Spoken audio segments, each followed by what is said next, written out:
Meus queridos irmãos, muito boa noite, com a graça do nosso Senhor Jesus, na paz do nosso Senhor Jesus.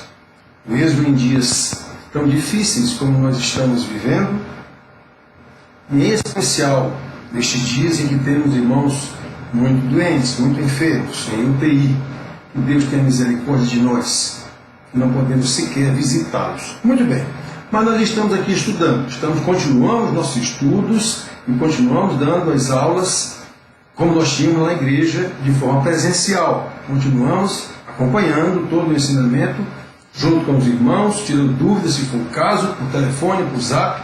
E vamos continuar então. Nós estamos vendo aqui os conhecidos 5 pontos do calvinismo.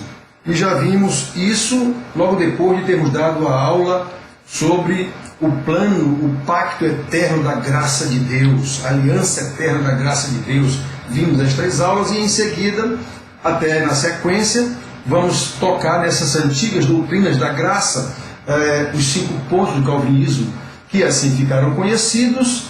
Já disse para vocês nas aulas anteriores, porque na verdade quem criou 5 pontos anticalvinistas, digamos assim, foram os discípulos de Arminio, né? Arminio foi que era protestante, como todo mundo da reforma protestante, mas se dispôs contra alguns ensinamentos de Calvino, considerados muito duros, e Calvino era muito duro mesmo, até porque precisava ser naquela ocasião. Então seus discípulos propuseram uma série de teses se contrapondo à doutrina de Calvino, e esses 5 pontos do arminianismo, todas as suas teses dos discípulos de Arminio foram fundadas em cima de 5 esteios, 5 pilares. Então, Calvino apresentou 5 contrapontos, digamos assim. Os seus 5 pontos do calvinismo, na verdade, foram contrapontos aos pontos apresentados pelos arminianos. E venceu. No Sínodo de Dort, que durou, nós já vimos 6 meses discutindo esse assunto, Calvino, a doutrina de Calvino saiu como a doutrina oficial da igreja, aprovada pela igreja. Só que o bicho não morre, nós já dissemos assim, isso já vinha desde lá de antes, do tempo de Paulo. Depois nós vimos de novo essa celeuma grande no seio da igreja com Santo Agostinho e Pelágio, contra os ensinamentos de Agostinho, que eram os ensinamentos de Paulo, que era o ensinamento do Senhor Jesus. Mas o bicho não morre, o adversário está aí, como Paulo explica lá em Efésios. A nossa luta não é contra sangue ou carne, é contra Satanás, é contra o diabo, contra as potestades, contra principados, contra os dominadores deste mundo, né? É isso aí, nós já estudamos isso também, sobre a armadura de Deus, a armadura do Espírito, lá em Efésios 6. Já estudamos isso também. Então, nós estamos já no segundo ponto dos 5 pontos de calvinismo. Nós vimos que o primeiro ponto foi sobre a depravação total. Calvino ensinava que o homem não tem condição nenhuma, depois da queda, ele não tem condição nenhuma de voltar-se para Deus, e o arminianismo não. Essa depravação não foi total coisa nenhuma, que o homem tem o tal livre-arbítrio, ele pode decidir entre o bem e o mal, ele pode decidir se quer ser salvo ou não. O pecado de Adão foi de Adão, não tem nada a ver conosco. Embora a Bíblia diga claramente que nós somos dependentes de Adão no seu pecado, e que somos vivificados, ressuscitados. Já vimos tantos versículos sobre isso aqui. Muito bem, então vamos ler aqui, irmãos, só alguns versículos nesse início da retomada de aula. Bendito, início de Efésios, versículo 3, bendito o Deus e Pai de nosso Senhor, capítulo 1, versículo 3, de nosso Senhor Jesus, que nos tem abençoado com toda sorte de bênção espiritual nas regiões celestes em Cristo, assim como nos escolheu nele, antes da fundação do mundo, para sermos santos e irrepreensíveis perante ele, e em amor nos predestinou para ele, para a adoção de filhos, por meio de Jesus Cristo, segundo o beneplácito da sua vontade. Então ele nos salvou, nos vivificou, para sermos santos e irrepreensíveis. Não foi porque previu que nós seríamos irrepreensíveis, como o arminianismo ensinava. Então nós já vimos tudo isso aqui, irmãos. Para o calvinismo, a fé e o arrependimento não são condição para Deus nos escolher, e sim resultado da eleição de Deus, o meio que Deus escolhe para aplicar a salvação aos eleitos. Nós já vimos esses versículos aqui, foi exatamente o final da última aula, e dissemos que esses outros versículos iríamos lê-los todos, para mostrar que A eleição é incondicional. Deus escolheu quem Ele quis, independentemente de ações prévias ou imagináveis de qualquer pessoa. Ele escolheu quem Ele quis. Aí esses que Ele escolheu, Ele vai torná-los santos e irrepreensíveis perante Ele. Por isso que em amor nos predestinou em Cristo Jesus. Muito bem. Então nós vamos ver primeiro aqui Gênesis 18, 19. Vamos lá para o início. Eu sempre costumo andar na Bíblia para frente. Não gosto muito de estar para frente, para trás, porque a gente, embora algumas vezes seja necessário ler um versículo mais na frente para depois ler o de trás, mas eu prefiro ir lendo na sequência para a gente ver que há uma sequência na história da salvação. Então, Gênesis 18, 19, está escrito assim: porque eu o escolhi. Deus estava falando aqui, não é? A Abraão, eu o escolhi para que ordene a seus filhos e a sua casa depois dele, a fim de que guardem o caminho do Senhor e pratiquem a justiça e o juízo, para que o Senhor faça vir sobre Abraão o que tem falado a seu respeito. Então, irmãos, eu o escolhi. Eu não previ que Abraão ia ser santo. Não, inclusive Abraão fala, mesmo depois de escolhido, ainda não confiou em Deus e mentiu para Faraó, mentiu para Abimeleque. Nós sabemos dessa história. Muito bem, então, irmãos, nós vemos aqui que Deus o escolheu. Ele o elegeu. Quem elege, elege porque quer. Ainda mais Deus, sem condição nenhuma. Nós às vezes ainda temos uma condição. Nossa cultura corrupta do Brasil, tendemos a escolher um camarada que vai nos dar alguma coisa. Isso é a cultura do Brasil. Vai dar alguma coisa para a nossa igreja, vai empregar algum irmão da igreja, coisa desse tipo. Não, a escolha é para ser soberana. Eu escolhi o cidadão porque eu sei, é o melhor cidadão no caso, é o melhor cidadão para o nosso país, para o nosso povo todo. Ele não é meu prefeito, meu governador, é o prefeito da minha cidade toda, do estado todo, do país inteiro. A nossa cultura perversa é comum. A gente vê crente dizendo que vai votar em fulano que arrumou um emprego para o filho dele. Então, não é assim. A eleição de Deus é soberana conforme o beneplácito da sua vontade. É isso que quer dizer. Não há condição nenhuma a não ser a sua vontade soberana. Então nós vemos lá, já lemos esse versículo, vamos ler de novo. Em Deuteronômio 7, nós vemos Deus dizendo a Israel, porque o escolheu, não é? Porque tu és povo santo ao Senhor teu Deus. O Senhor teu Deus te escolheu. Versículo 6 primeiro, do capítulo 7. Para que ele fosse o seu povo próprio, de todos os povos da terra, aliás, que há sobre a terra. Ele vos escolheu. Moisés dizendo, para que vocês sejam um povo. Não foi porque previu que eles seriam o meu povo, não. Foi ele que formou esse povo, porque ele quis. Aí no 7, não vos teve o Senhor afeição, nem vos escolheu, porque fosseis mais numerosos do que qualquer povo, pois éreis o menor de todos os povos. Mas porque o Senhor vos amava, e para guardar o juramento que fizera a vossos pais, o Senhor vos tirou com mão poderosa e vos resgatou da casa da servidão, do poder de Faraó, rei do Egito. Pois ele vos escolheu porque ele quis. Ele vos escolheu porque ele quis. Não foi porque vocês eram bonitos, maiores. Não, vocês eram exatamente os menores. Né? Nós vemos em 1 Samuel 2,28, né? 1 Samuel 2,28, Deus dizendo a Eli, quando o repreendeu por causa dos seus filhos que não obedeciam e estavam, como se diz, tratando o culto a Deus de um sacrifício de forma vulgar e irresponsável e até imoral. Aí Deus diz assim, eu o escolhi. Ele estava falando da classe sacerdotal e Eli, no caso, era o sacerdote. Eu o escolhi dentre todas as tribos de Israel. Ele escolheu Levi porque ele quis. A filha de Levi, em Arão, foi ele que escolheu porque ele quis. Então, eu o escolhi dentre todas as tribos de Israel para ser o meu sacerdote, para subir ao meu altar, para queimar o incenso, para trazer a estola sacerdotal perante mim, e dei à casa de teu pai todas as ofertas queimadas dos filhos de Israel. Por que pisais aos pés os meus sacrifícios e as minhas ofertas de manjares que ordenei se me fizessem na minha morada? E tu, por que honras a teus filhos mais do que a mim, para tu e eles vos engordardes das melhores de todas as ofertas do meu povo de Israel?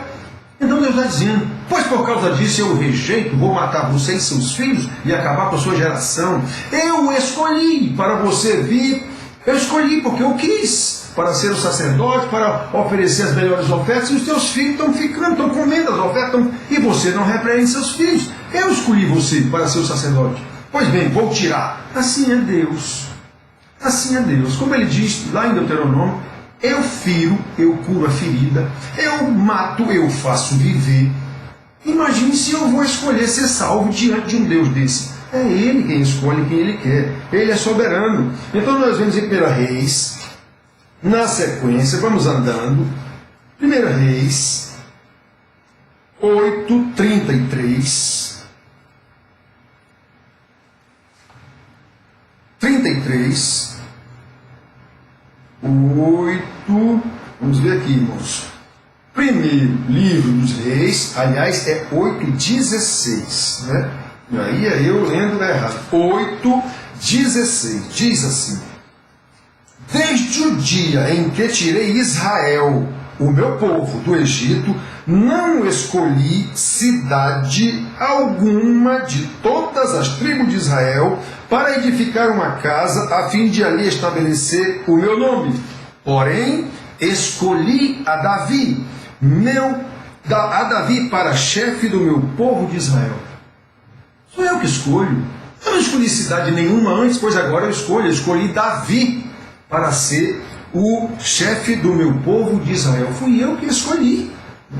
8:16, 1 Samuel 2:28 já lemos. 8:16, Isaías 41, 8 e 9.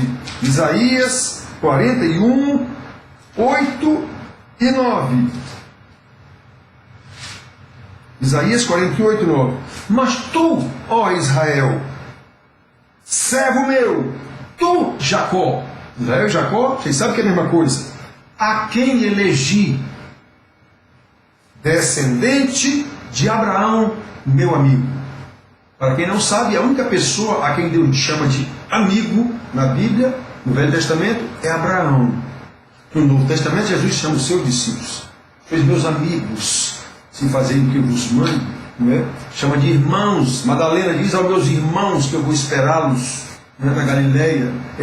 É assim. Então na Bíblia você vê essas coisas. Quem? Os seus eleitos, aquele a quem ele chamou. Nós vamos tratar disso mais para frente em toda essa doutrina. As minhas ovelhas. Não é quem eu imagino que vou escolher. Não, essas ovelhas já estão eleitas desde a eternidade. O meu rebanho, o meu povo, o meu amigo, como ele está dizendo aqui, os meus irmãos. Por isso que eu digo para vocês, e pode parecer arrogância ou antipático ou o que for, quem não entender a doutrina da salvação como eu entendo, não é meu irmão. Mesmo sendo da minha igreja. Se ele não entender como eu entendo, ele não é meu irmão. Nós não vamos para o mesmo lugar, com certeza. Se o entendimento dele for diferente do meu, eu estou dizendo que eu vou e ele não vai. Eu estou dizendo que os dois não vão para o mesmo lugar. Se o entendimento for errado. A revelação de Deus não pode ser para um diferente de para outro. Já disse, se houver dois entendimentos errados sobre a doutrina da salvação, um dos dois está errado ou os dois estão errados. Mas os dois estarem certos, sendo diferentes, isso é uma impossibilidade. Muito bem, irmãos, então repare, Isaías 48, 9, Amós 3:2, né?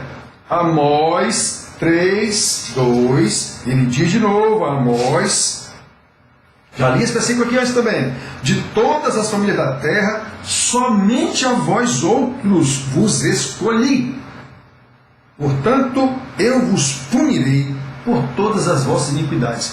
Irmãos, prestem atenção, todos esses versículos que nós estamos lendo deixam claro que a escolha é de Deus e é incondicional. É incondicional. Não é uma eleição condicional como o arminianismo tentou emplacar. Não pode haver condição para o Deus supremo e soberano fazer alguma coisa.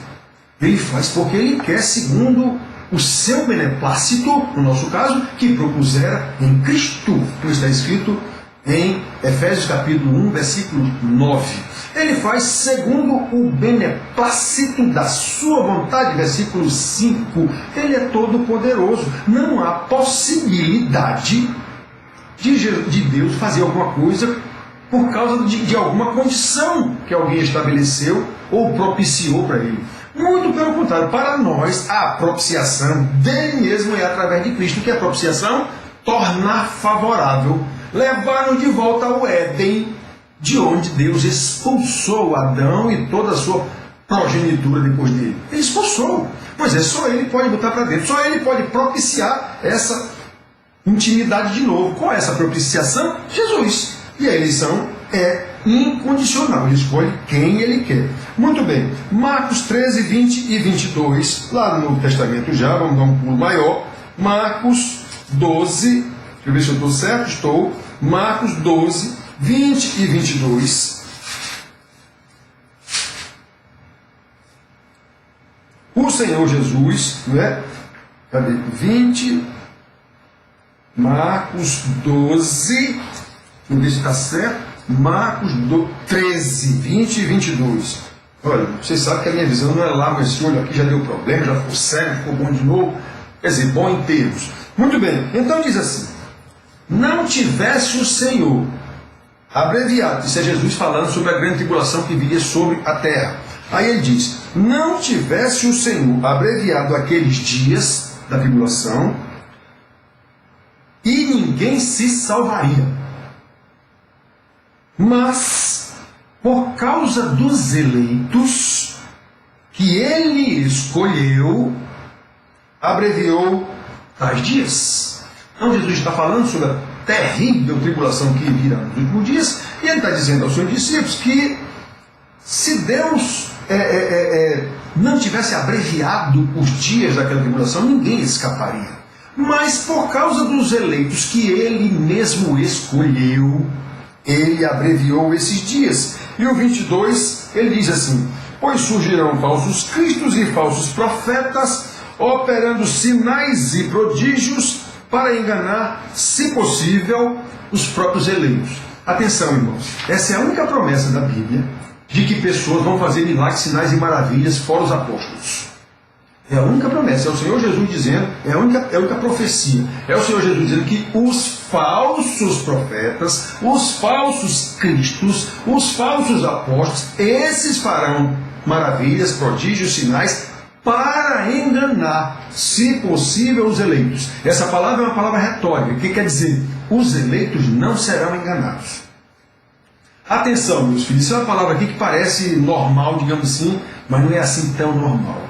Essa retórica aqui, se possível, os eleitos, quer dizer o seguinte: se você é enganado por pastores com pregações bonitas, agradáveis ao nosso ego, agradável ao nosso humanismo, à nossa condição de humano, Deus é nosso servo, Ele só serve para nos abençoar e pronto, você não é um eleito.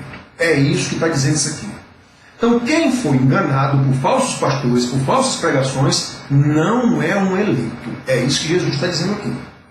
Surgirão nos últimos dias falsos cristos e falsos profetas operando. Jesus diz que eles virão operando sinais e prodígios para enganar, se possível, os eleitos. Ou seja, os eleitos não serão enganados. Os eleitos não serão enganados, irmãos. Olha, eu tenho dito para os irmãos, já até falei sobre os tais testemunheiros que antigamente era moda, nunca me enganaram aquilo. Quando eu vi, quando começava a ver, eu disse: isso é uma palhaçada. Na minha igreja presbiteriana eu vi isso várias vezes. Digo: isso é uma louvação a demônio, mas todo mundo lá gritando aleluia e glória a Deus. Irmãos, vocês não sabem como eu sofro vendo uma coisa dessa. Essas pessoas não são eleitas, estão lá na minha igreja, todo dia, meus irmãos não são meus irmãos, coisa nenhuma. Senão eles não se deixariam enganar de uma forma tão grosseira, digamos assim, que Jesus avisou. Jesus avisou. Irmãos, isso é terrível. Isso é terrível. É por isso que os profetas choraram tanto, todos eles. Jesus chorou ali em Jerusalém, os apóstolos, coitado de Paulo, que a Bíblia, pelo Novo Testamento, é quem mais deixou a Escritura para a gente. Coitado de Paulo, diante daqueles irmãos. Ditos irmãos, que ele, em alguns casos, chama de falsos irmãos. Os da circuncisão. Coitado de Paulo, como ele sofreu. Então é assim, irmãos, a gente sofre a vontade de sumir, feito Moisés. É essa vontade que dá, porque a gente se sente como que inadequado para a obra. Esse negócio é grande demais para mim, eu não tenho condição. É assim. É assim que a gente se sente. Então vamos vendo aqui, aprendendo aqui. A eleição, Deus elege quem Ele quer. Ele me elegeu para ser pastor? Eu já fui tanta coisa na vida e hoje não sou nada, sou um pastor? Pois é Deus quem escolhe isso. Foi Deus quem escolheu. Então agora Ele me leva de qualquer jeito, como Moisés disse: se o Senhor não for comigo, eu não vou.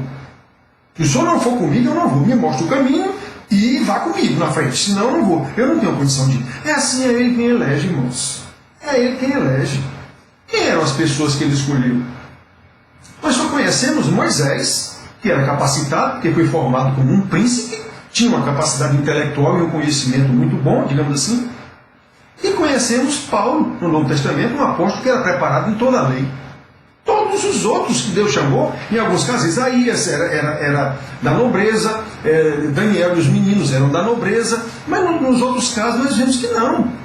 Era um filho de um sacerdote. Quem era sacerdote? Ninguém, porque nem herança teve, os levitas. A herança deles era exatamente trabalhar na obra, ser sustentado pelos outros, o que não é nada fácil, porque quem sustenta quer dar ordem, como aconteceu com os levitas, com os sacerdotes. Não era o rei que sustentava? Pois o rei mandava em todos eles, os falsos. Por isso que Deus levantou os profetas, para denunciar isso. Exatamente. É Deus quem escolhe, irmãos. É Deus quem escolhe. Então vamos para frente aqui. Romanos 8,33, nós lemos aqui o apóstolo Paulo dizendo, a gente até canta esse versículo: quem tentará acusação contra os eleitos do Senhor? Quem é que vai acusar um eleito do Senhor? Ah, pastor, mas eu soube que o Senhor fez isso, fiz, e já foi cravado na cruz do meu Senhor. Não tem por que estar chafurdando nisso. Eu sou um pecador, só que um pecador eleito, um pecador remido, redimido, em processo justificado pelo meu Senhor Jesus, em processo de santificação no poder do Espírito Santo, pelo conhecimento da palavra. Pronto, essa é a resposta. O mérito é do meu Senhor, eu não tenho mérito nenhum mesmo não. Então, irmãos, é quem tentará? É Deus quem nos justifica. Não sou eu que me justifico. Jó, coitado, tentou se justificar. E olha que Deus disse que ele era reto mesmo, íntegro, que se desviava do mal. Tentou se justificar. Eu nunca botei os olhos numa donzela. Eu não cometi pecado para estar sofrendo o que eu estou sofrendo por causa da acusação dos amigos. E a acusação dos amigos eram todas elas lógicas, de acordo com a lei. Eram todas elas lógicas, tinha fundamento. Pois é, mas Deus disse: seus amigos falaram que não era reto de mim. E se você for olhar lá, ele não diz nada errado mesmo não. O que ele diz lá está dentro dos padrões da lei. Pois é, eles não entendiam nem a lei, não entenderam qual era o propósito da lei. Aí Jó tentou se auto-justificar-se a si próprio, como dizem os meninos, diante dos seus amigos. Se eu encontrasse com ele, se esse rei, se esse juiz falasse comigo, eu ia dizer a ele que eu não vou. Quem é este? Quem é este insensato que fala o que não sabe, que obscurece o conhecimento? Quem é este? Aí Jó foi que viu quem era Deus, não é? Agora meus olhos te veem. Então, irmãos, é assim, é Deus quem escolhe. Não adianta vir querer achar que eu sou o bam. Deus me escolheu porque eu sou bom. Mas como é que pode? Se eu sou bom, não precisava mais ele me escolher nem nada. Não precisaria Jesus vir morrer na cruz por minha causa. Eu já sou bom? Eu não ia resolver esse problema sozinho? Então, irmãos, 8,33, aí ele diz: quem os condenará? Aquela história de que um eleito perde a salvação. Quem os condenará? É Cristo Jesus quem morreu, ou antes quem ressuscitou, o qual está à direita do Pai e também intercede por nós. Nós quem, cara pálida? Os eleitos, as ovelhas do Senhor, o seu rebanho. É para isso que Paulo está escrevendo aqui. Ele não está escrevendo isso aqui para os romanos de Roma, não. Ele está escrevendo para os romanos da igreja cristã. Muito bem, irmãos, então, Efésios 1, 4, 5, já lemos ainda há pouco, né? Ele nos escolheu, né? Nós estávamos mortos em nossos pecados, nós vimos aqui, Ele nos escolheu em Cristo Jesus para sermos santos e irrepreensíveis perante Ele, foi para isso que Ele nos escolheu, não é? Cadê? 1, 4, 5. Assim como nos escolheu nele antes da fundação do mundo, para sermos santos e irrepreensíveis perante Ele, e em amor nos predestinou para Ele, para a adoção de filhos, por meio de Jesus Cristo, segundo o beneplácito da sua vontade. Na nossa lei, irmãos, se você adotar alguém como filho, de acordo com a lei, assinado por um juiz e o cartório e tudo, quem vai desadotar esse filho? Ninguém. É preciso um verdadeiro processo judicial colocado para desfazer isso. No caso de Deus não há retrocesso, porque Deus não muda, Ele é eterno.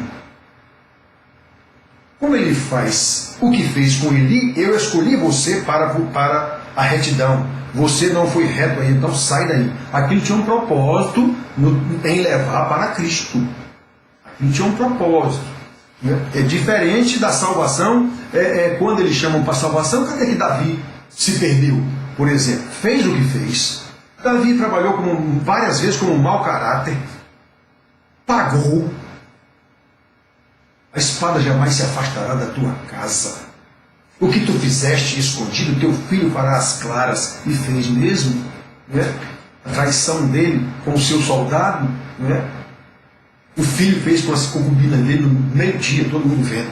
Deus não disse que faria? Então fez. Então Deus é justo. Não lembre, o Senhor é soberano, e na sua soberania Ele tem a sua justiça, seu juízo, seu amor, sua misericórdia, sua graça, sim, mas tem seu juízo, sua justiça, o castigo, como Ele prometeu, porque eu vos amo, então eu vos punirei.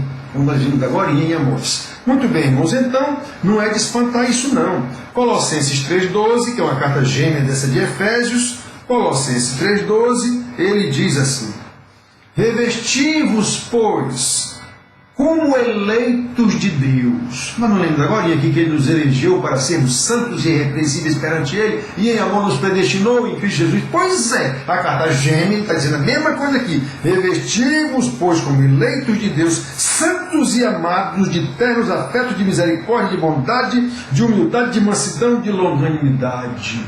Pois é, foi para isso que vocês foram eleitos. Não foi porque vocês deram pistas a Deus de que seriam assim e Ele escolheu. Não, Ele nos escolheu para isso. Para isso.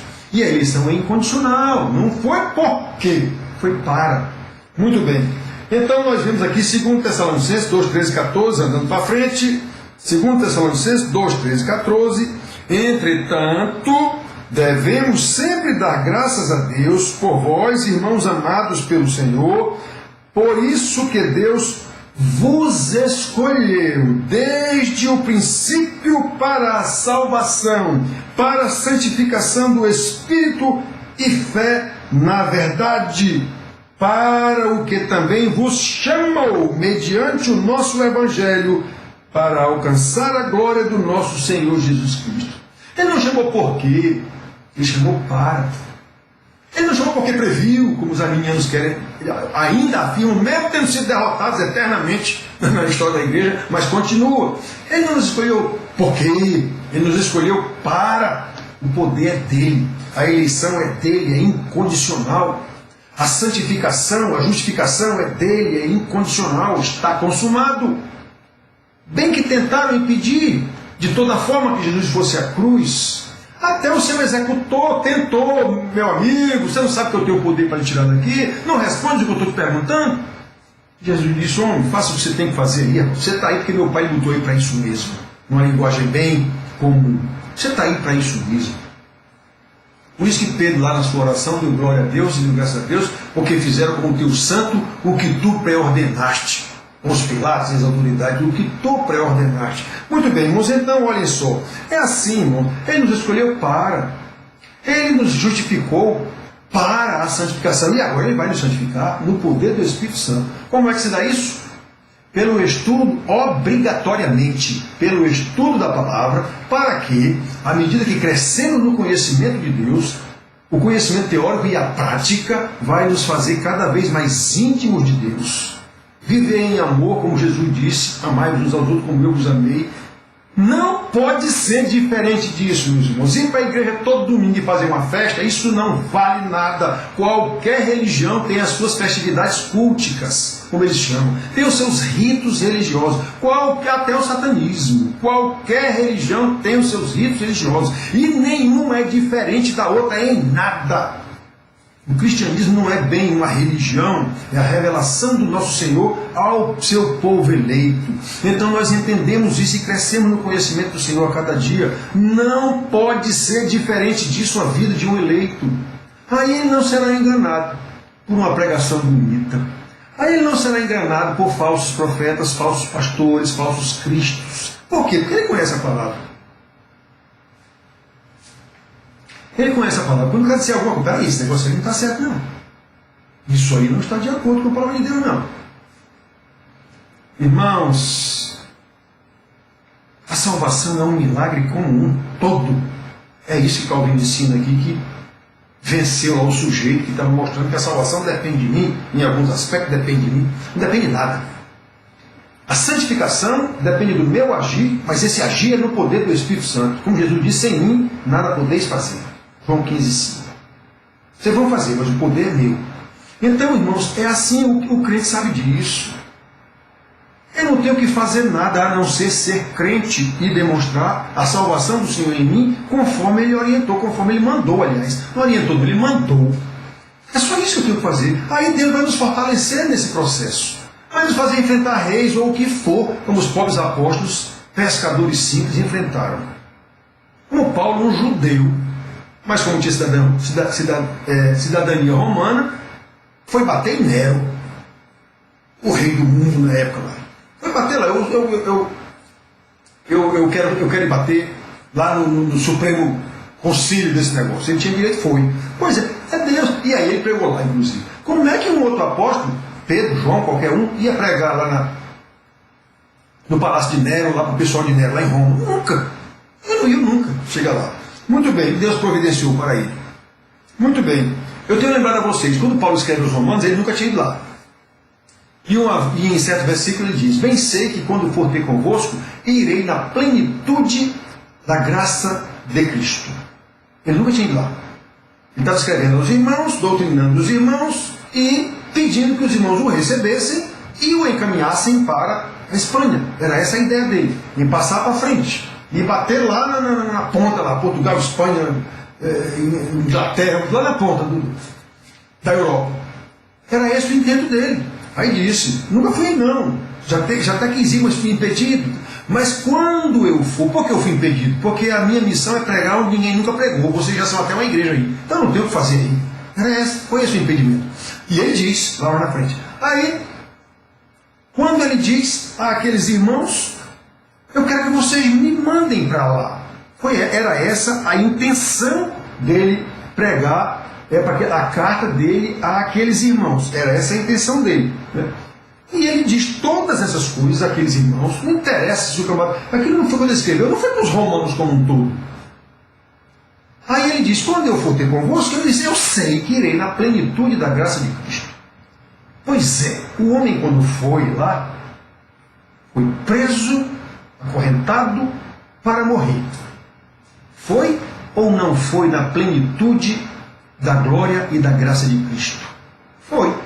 Foi assim que ele pregou para a casa de Nero, como ele disse. Preso. Senão ele não poderia. Pois é. Deus faz todas as coisas. Ele escolhe quem ele quer, leva para onde ele quer. Lembra de Provérbios 21, capítulo 1? Como ribeiro de águas, assim é o coração do rei nas mãos do Senhor. Ele o manobra para onde quer. Você já viu um rio escolher o seu curso? Não.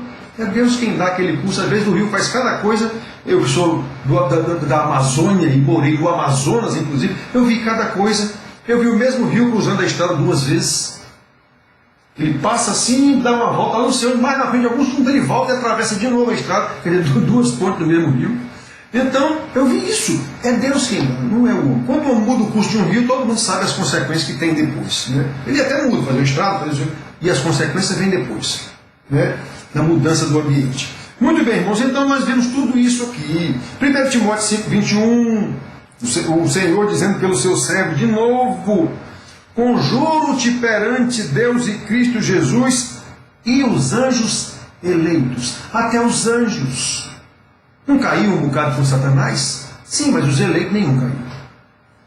Os que foram eleitos para permanecer lá com ele, a Bíblia não nos fala muito dos anjos, nem quando foram feitos, nem mais diz que são seres a serviço de Deus. Anjo quer dizer mensageiro. Quando Deus quer alguma coisa aqui na terra, na Bíblia nós temos vários casos que um anjo, esse anjo é mensageiro. Lá em Apocalipse, quando Jesus escreve ao anjo da igreja, esse anjo aí não é do céu, não. Esse anjo é sinônimo de mensageiro, é o pastor, é o presbítero, é quem estiver ensinando a palavra de Deus para aquela igreja. É esse o anjo que Jesus escreveu lá em Apocalipse. A palavra é exatamente a mesma do Velho Testamento para falar de mensageiro, quando ele diz lá, a mesma palavra, mensageiro, sinônimo de anjo, só isso.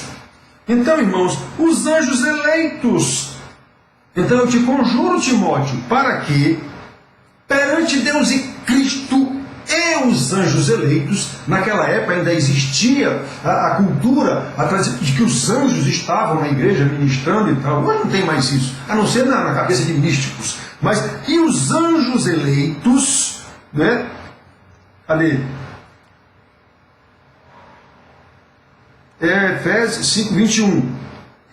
Que guardes estes conselhos sem prevenção, nada fazendo com parcialidade. Então presta atenção, Timóteo, era um pastor, discípulo de Paulo, apóstolo do Senhor Jesus.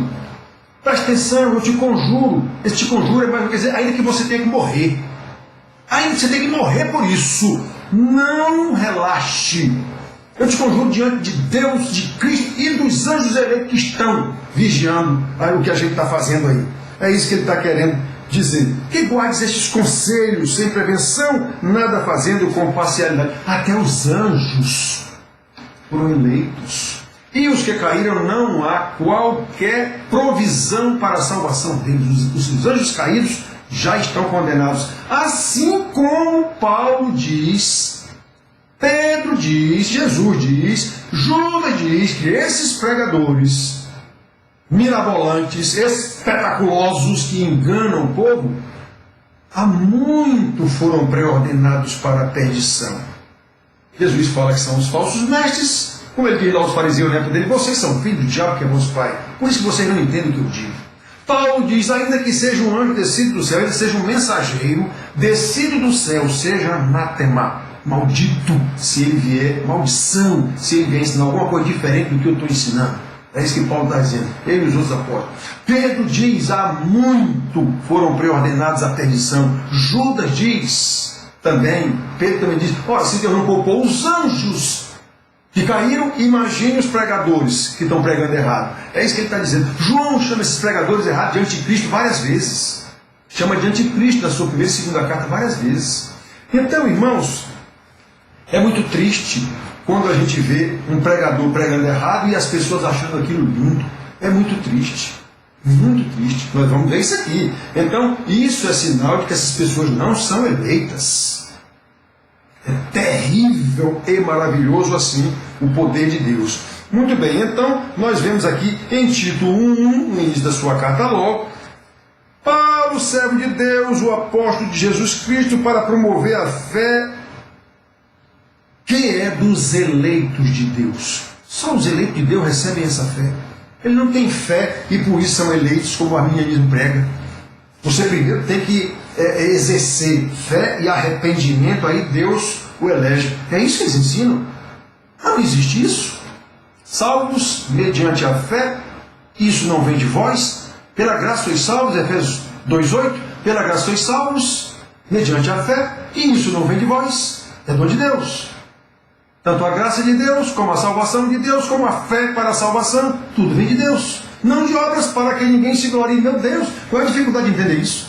Não de obras para que ninguém se glorie. Ora, se eu exerço fé, se eu tenho que exercer fé e ter arrependimento para Deus me salvar, eu não tenho obras. De alguma forma isso é meu, veio de mim e por isso Deus me escolheu. Esse é o ensino arminiano, que é um absurdo. É um absurdo, não tem lógica isso. Muito bem, então vamos terminar esses versículos aqui. 1 Pedro 1 e 2. No início das cartas, normalmente nós temos os apóstolos dizendo isso. 1 Pedro 1 e 2. Pedro, apóstolo de Jesus Cristo, aos eleitos, que são forasteiros de dispersão, no Ponto, Galácia, Capadócia, Ásia e Bitínia, eleitos segundo a presciência de Deus Pai, em santificação do Espírito, para a obediência e a aspersão do sangue de Jesus Cristo, graça e Pai vos sejam dados. Então não foi por causa dele, não, foi para. Foi ele que nos elegeu. Esse aqui, presciência, que os arminianos se pegam nisso, porque Deus é onisciente, então ele previu. Esse presciência que está no sentido de que desde a eternidade. Não foi de agora que ele disse. É esse o sentido da palavra aqui. Então, irmãos, nós vemos por último o Apocalipse, o livro lá do final do nosso Senhor Jesus, Apocalipse 17, 14.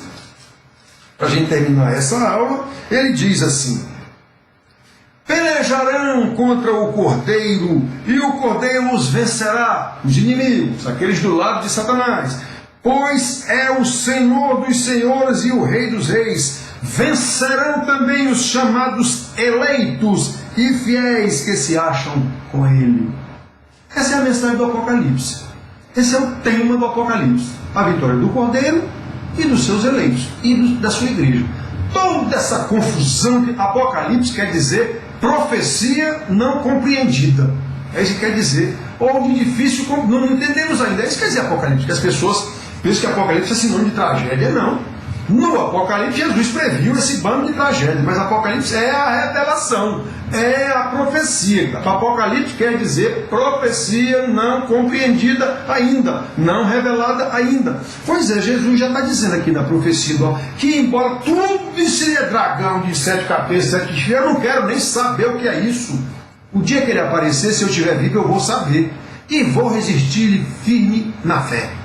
Não é Deus que está comigo e não foi Ele que me orientou tudo isso? Então pronto. É isso, irmãos. Deus é onisciente, é onipotente, é onipresente, Ele é tudo isso. É Senhor soberano. Aí Ele elege quem Ele quer, incondicionalmente. E aqueles a quem elegeu, como Paulo diz, predestinou para serem santos. Como Pedro diz aqui também, não é porque eles iam ser, não. É para serem santos.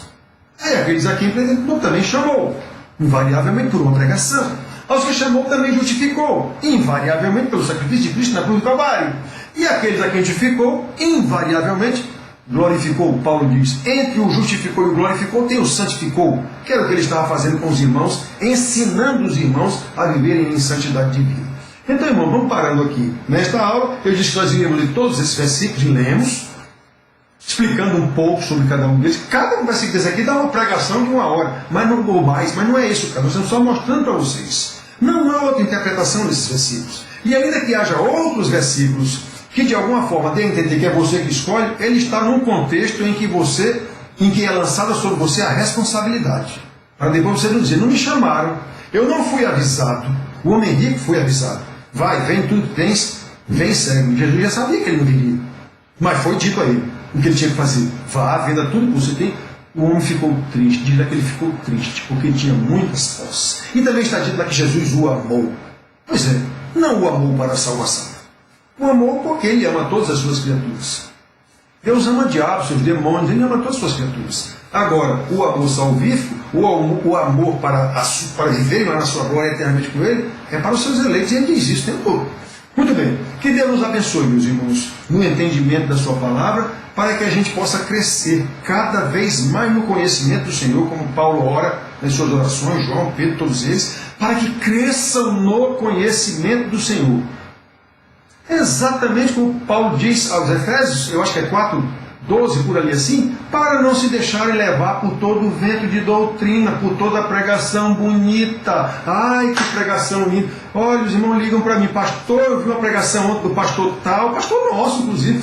Olha que coisa linda. Aí eu vou olhar a pregação e digo, meu Deus, é linda mesmo, mas é falsa. A forma como ele é apresentado é falsa. Ela é apresentada para me agradar, para eu me sentir bem aqui na terra, com um Deus que me ama maravilhosamente, vai dar tudo certo para mim. É falso isso.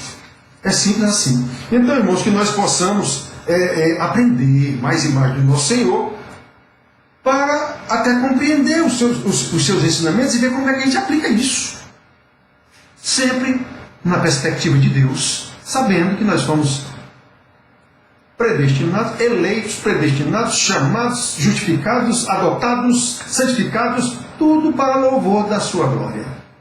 Louvado seja o nome do nosso Senhor. Tenham todos uma boa noite e até a próxima aula. Vamos continuar depois do próximo slide, que tem esse monte de versículo aqui. Eu já tinha dito, vamos ver todos eles. Aí a próxima aula a gente segue mais adiante nesse segundo ponto da eleição incondicional. O primeiro ponto foi depravação total. A minha não diz que não. A depravação não foi total. O homem tem condição de se erguer sozinho. Nós vimos que não tem.